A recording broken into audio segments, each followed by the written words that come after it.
Hey guys, welcome back. Today, it is my absolute honor to temporarily put the content drought on hold because we actually have some Infinite news. Yep, today we're covering the return of Jackal Snipers, Infinite's Marines, Jaeger's personal and incredibly unique weaponry that I have a feeling will end up playing into some sort of boss fight of his. We have 2 new Chieftains to look at, a bunch of new multiplayer armor, and of course some new rooty tooty point and shooties. I'm not allowed to say the G word on YouTube. Every time I say the G word, and you know what I mean, the G word, my videos get like punished, so rooty tooty point and shooty it is. Right, let's save that one for later on in the video, and let's dive into today's news. So in typical Halo Infinite fashion, every single bit of news in today's video is coming from a toy. Yep, we're doing this again. We're back in this cycle of Halo Infinite. We're back in the toy cycle. So over the past week or two, a bunch of new action figures, and also very recently, like an hour or two ago as of recording this video, a bunch of new Mega Bloks figures got released for Infinite that show off a bunch of new stuff. We're going to start with something that we have technically seen before, but it's popped up again, and I just want to cover it briefly again.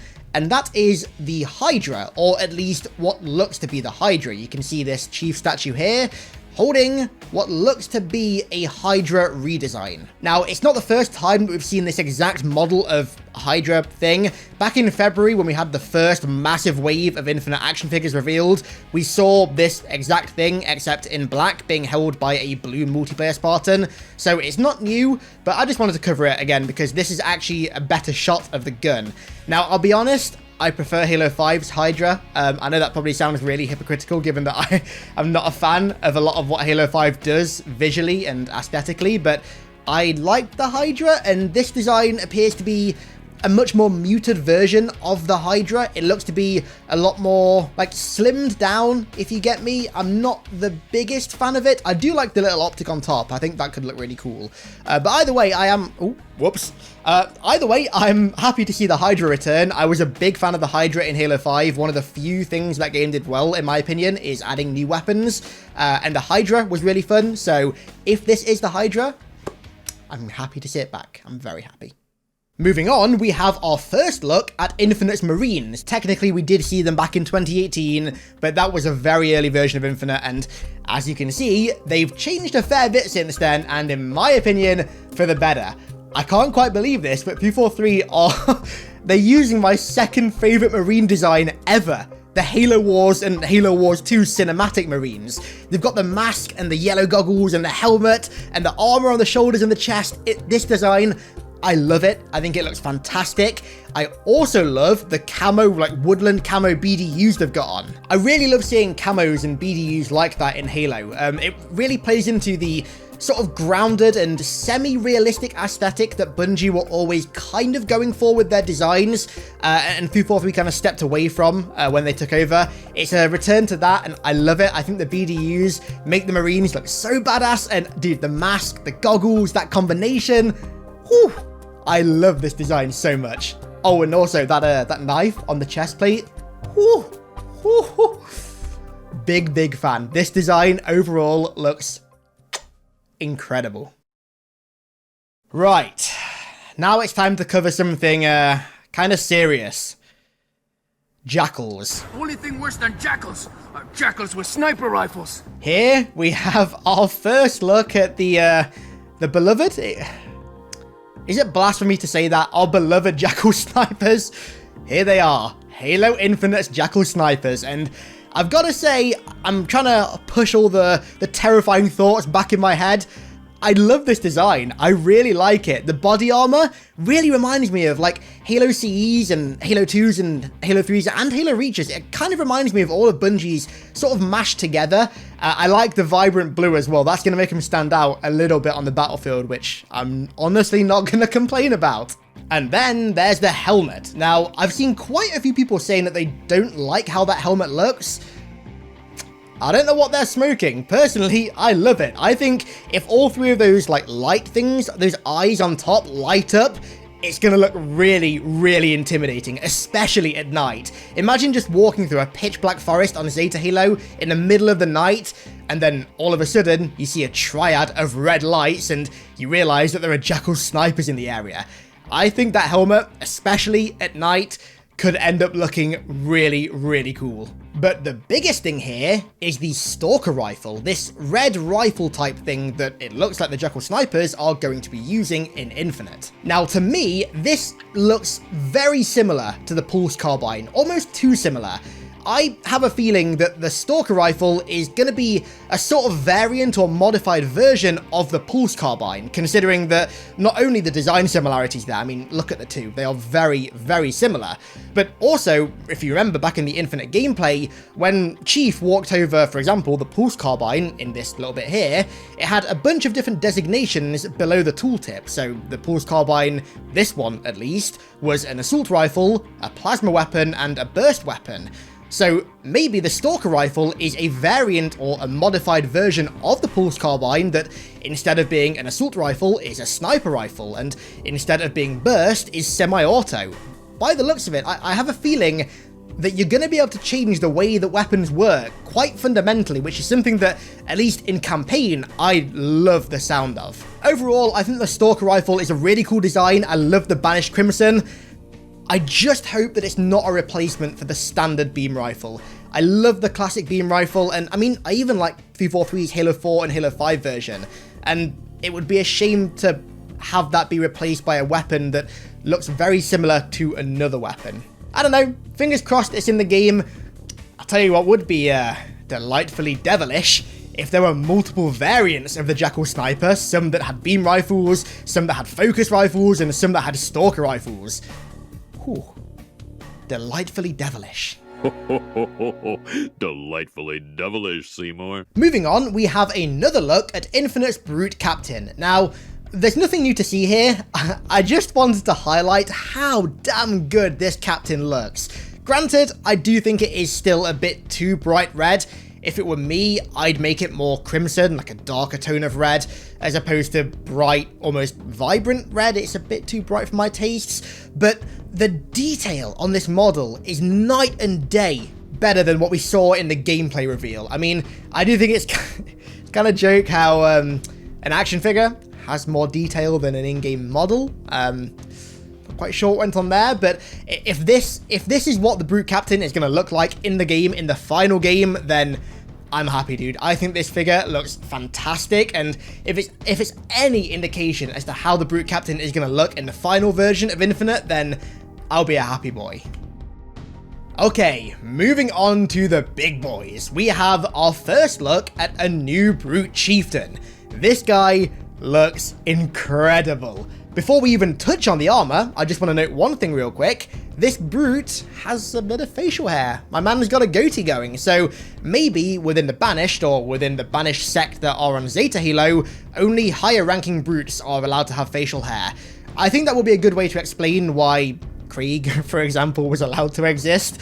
I still prefer Halo 2 Anniversary's approach and Halo 2's approach, where all of the Brutes were just thick with hair, but at least that would be a good way to explain why the lower ranking ones don't have hair. And yeah, as for the armor, I feel like it's a really good hybrid of both Halo 3 and Halo Reach's Chieftain armor. It feels like 343 just got the two and kind of mashed them together and then gave them a slightly brighter War Chieftain coat of paint. I absolutely love the way this Brute Chieftain looks. The color, the actual visual design of the armor itself, the detailing on the armor and the undersuit and the straps all look fantastic. I also love the fact, based on what we've seen so far of Infinite, that we're going back to ranks being differentiated very, very clearly and obviously by both different sets of armor and also different colors.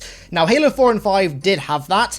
However, I personally found it quite hard to tell the difference between, for example, elite ranks in those games. The colors were a lot more muddy and less saturated, whereas now they feel a little bit more saturated, a little bit more colorful, more vibrant, and the armors as well are very distinct and different. They stand out from one another perfectly, and I love it. The Grav Hammer as well looks really cool. I love the little red accents on the back of it. I'm looking forward to using that. I do hope it's a bit bigger. It looks a bit small with this model, but that's probably just the actual model itself. I doubt it's going to be that small in game. And then we have our second Brute Chieftain, a very, very banished looking chieftain, contrasting heavily with the Brute that we just saw. I've said it a billion times before, and I'm going to keep on saying it. The banished aesthetic of grey and red, like crimson red metal with spikes and really big metal plates and heavy armor. I absolutely adore it, dude. It's like the Urukai and the Brutes are combined into one perfect hybrid. I love the way that it looks. Now, seeing this design and seeing how much it contrasts with the previous chieftain that we looked at got me thinking. I have a theory as to why so many of the members of the Banished in Infinite so far don't actually look banished. This isn't an excuse for the art style or anything. This is just a theory that I have as of right now with a bit of evidence. So I get the impression that very late in the war, maybe like definitely post-created conflict, if not like just before Infinite, another faction, a Covenant remnant, possibly joined the Banished, and the elites and the grunts and the jackals and the brutes that we're seeing that don't exactly look like Banished are from that faction, as opposed to the Banished warriors that are dressed typically in red or grey or metal. And there just so happens to be one Covenant remnant still out there who has ties, or at least the leader of which has ties, to Atriox, the Keepers of the One Freedom.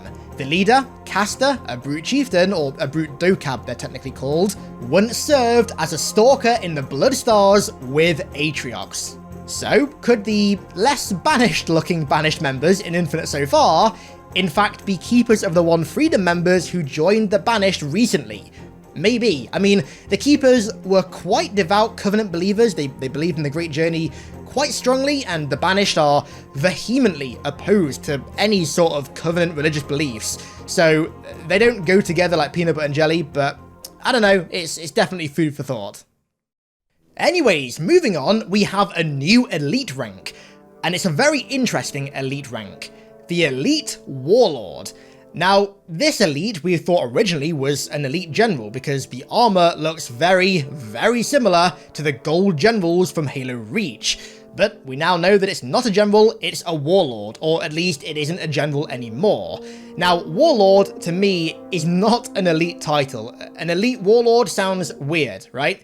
I reckon that's a brute title that has been kind of transposed onto an elite. Maybe this elite warlord was a high-ranking member within the faction, whatever faction that ended up being, that joined the Banished recently and gave them all the Covenant-looking Covenant members, who was given the title and rank of warlord almost in a kind of honorary fashion by the Banished when they joined as, I don't know, like a mark of peace or something. Either way, I think it's pretty cool and very, very interesting to see an elite possibly adopting nomenclature and titling and ranking that is very, very brutish in nature. The two species are diametrically opposed in their design and their cultures and the way they carry themselves in the battlefield, so to see an elite possibly holding a brute rank is very interesting, but I kind of dig it, honestly. I'm here for it. Okay, right. Let's move on to my favourite part of this entire video. We finally got another look at Jaeger Adonai, and before we address anything else in this picture, let's take a look at his helmet real quick. Now, one of the complaints about Jaeger initially was that his helmet looked too tall, it looked a bit too much like the Pope's hat. Well, as you can see here, an actual model of Jaeger, the helmet is far more sleek. The weird Pope hat thing now looks to be kind of like spikes or horns almost that go back, and honestly, I love this helmet design. I think it looks fantastic. But that isn't the big thing in this picture, right? Look at Jaeger's left arm, his cybernetic arm.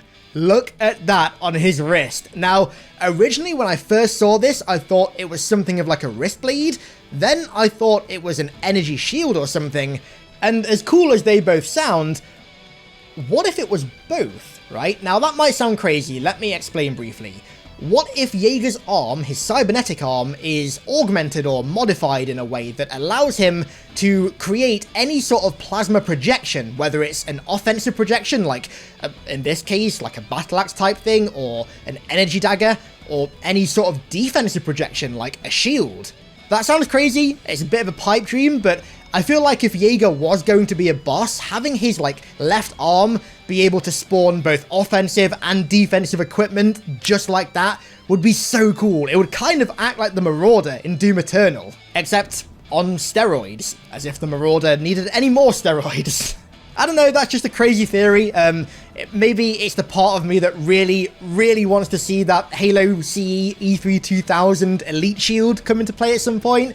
Maybe it's just that part of me coming out that wants this to be true. I don't know, but I've got a kind of a feeling that it might be. It looks like he's got a sort of custom plasma projector where the energy's coming out of. I don't know, maybe.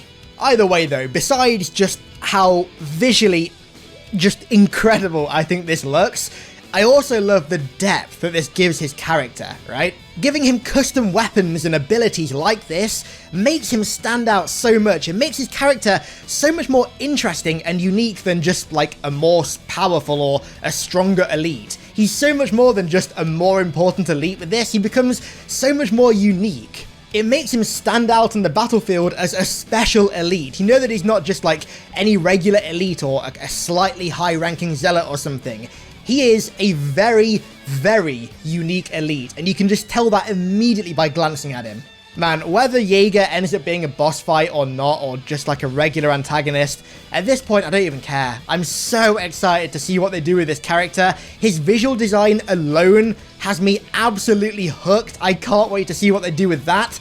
And then you consider his character as well, and also how his visual design will kind of interact with his character, because that's another thing as well. An elite having a cybernetic arm is absolutely unheard of. That's like blasphemy to most elites. That's the most unhonorable thing ever. Yep, Jaeger proudly sports a robotic arm. That alone makes his character so interesting, and oh dude, I'm going around in circles here, but I cannot wait to see more of this character. And breathe. I need to rein in my Jaeger hype. This happened last video, and it's happening again. I need to learn to control how hyped I am for that character. Moving on. We have multiplayer Spartans with a bunch of new armor, and also rooty tooty point and shooties. Starting off with this extremely iconic looking MK.V. So even more Reach armor is confirmed to be returning in its former glory in Halo Infinite. You'd love to see it. I'm also so happy that the armor actually looks like the Reach version and isn't some weird, disgusting remake of it, like, for example, Halo 4 and Halo 5's classic Mark 6, how it just looks awful compared to the original, or, for example, like how Halo 5's version of MK.V, Decimator, I think it was called, just looks disgusting compared to actual MK.V. I love seeing 343 bring these armors back and actually have them look how they're supposed to.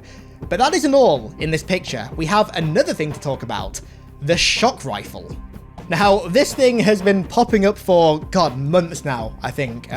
We thought it was like a weird brute shot railgun hybrid back in the day. We now know that it's called the shock rifle, and that name leads me to believe that it might be something to do with electricity, which would make sense considering that Halo Infinite has an electricity grenade. We saw that in the gameplay trailer, which really excites me because it means that for the first time ever, Halo is going to be dipping its toes into electricity weapons, or at least by the looks of it, it is. I love it when Halo creates rooty tooty point and shooties that dip their toes into like other elements. Like, for example, you guys know how much I love Halo's flamethrowers. It's great to see 343 doing something similar, but with electricity.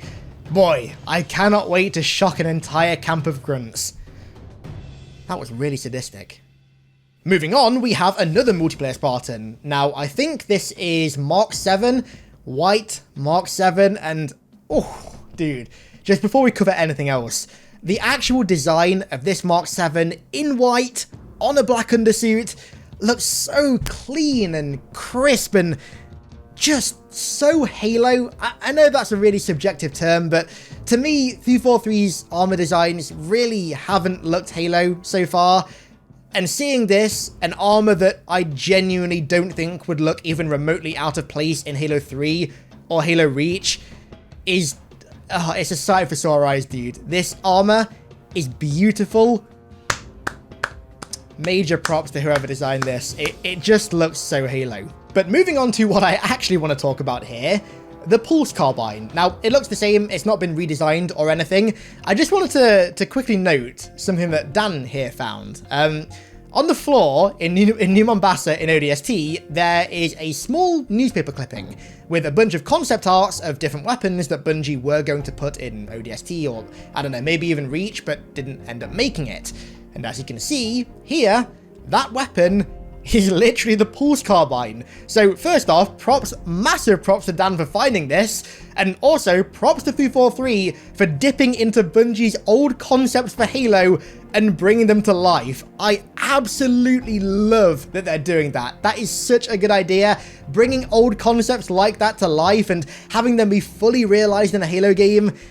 I love seeing that, honestly. It's like a great way to pay respect to Halo's legacy. I am such a big fan of that. Anyways, moving on from New Mombasa newspaper clippings, we have Cat, the universe's best driver. Now, originally, I wasn't sure if this was just a figure of Cat from Reach or a figure of Cat's armor in Infinite's multiplayer. I do think that it is of Cat from Reach because I compared the two, and Cat from Reach and this figure are literally identical. I mean, there is no difference whatsoever. However, with that being said, MK.V, and by the looks of it, Gungnir as well, are in Infinite, and their designs are literally one-to-one with their Reach designs. So, I mean, I don't think it's too far out of the equation to predict that this could end up being Infinite multiplayer armor as well. Given how incredibly accurate all the ones that we've seen so far are to their original versions, it wouldn't surprise me, honestly. Here we have another MK.V Spartan in white, and again, it just looks so good.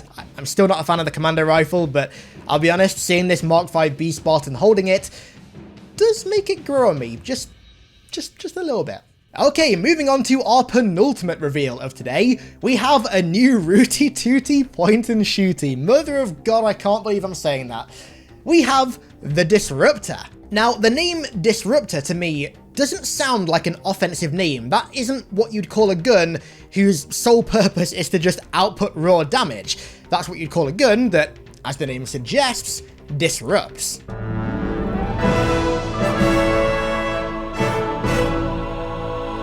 And Halo has a interesting legacy with weapons that do that. So Halo 4 actually had a cut weapon called the Stasis Rifle that fired like this dome or this bubble of energy that whenever anyone walked into, they were slowed down. And then obviously in Halo 5, we had the Void Tier Plasma Pistol that literally did disrupt. It fired a tear in the void, or a tear in the void. I still don't know which one it officially is, tear or tear, that sucked you in like a dark matter cube and spun you around and threw you out. Maybe that's what this weapon is. Maybe this weapon is like an official version of Void Tier. I mean, that would definitely fit the name Disruptor, but either way, I'm very intrigued to see what this thing does. And finally for today, we have Spartan Trailblazer. Trailblazer more than likely being the name of this very Recon-esque armor set that he's wearing, or at least very Recon-esque helmet. That said, his left shoulder is absolutely not Recon. That appears to be a one-to-one recreation of Reach's Grenadier shoulders. And can I just say briefly how happy I am that for the first time pretty much in 343's tenure, they are bringing classic armor back and having it actually look like classic armor. We're not getting a Halo 4 and Halo 5 Mark 6 again. We're getting actual classic armor brought back in a new light. You absolutely love to see it. Something else that you absolutely love to see is the chest plate, which to me kind of looks like it has mag pouches on it, which would be a design choice I would be so down for. I really love Reach's blend of futuristic metal power armor with very modern day kind of retro mag pouches attached to it. I love that sort of clash of eras, clash of design aesthetics, and fingers crossed that's what these things are, because I'd love to see it come back. And then we have the Rooty Tooty point and shooty, my god. The DMR. The DMR's back apparently. I'm gonna be honest, I'm kind of surprised. I thought the Commando Rifle was replacing it. It looked like it was a replacement for it. I guess not. The DMR is back with a very weird box scope on top of it. A very boxy scope. I'm not quite sure where the DMR is gonna fit in the sandbox alongside the Assault Rifle, the Battle Rifle, the Commando Rifle, the Pulse Carbine. I feel like there's going to be quite a lot of overlap and redundancy there. Maybe that box scope on top is an indication that the DMR is now far more of a designated marksman rifle as opposed to just another BR, in that it is ideally meant for very long ranges and isn't very effective in close ranges. Maybe that's how they balance it. I don't know. I'm not a massive fan of the DMR personally, so I'm not over the moon to see it back. I'm not mad. I'm not going to complain, but I'm not going to go crazy because I'm not a massive fan of the DMR. We'll just have to see how it works in game. Either way, I'm very intrigued to see how they pull it off. I feel like there's going to be a lot of redundancy, but you know what? 343, blow me away. And so that's going to do it for today. This video went on for a lot longer than I thought it was going to, but you know, even if we're talking about news from toys, we're still talking about Infinite news, so I'm not about to start complaining. I want to give a massive thank you to all of my patrons for the continued support over there as per usual. You guys are awesome. And thank you all so much for watching. I really do appreciate it. And I'll catch you all in the next one.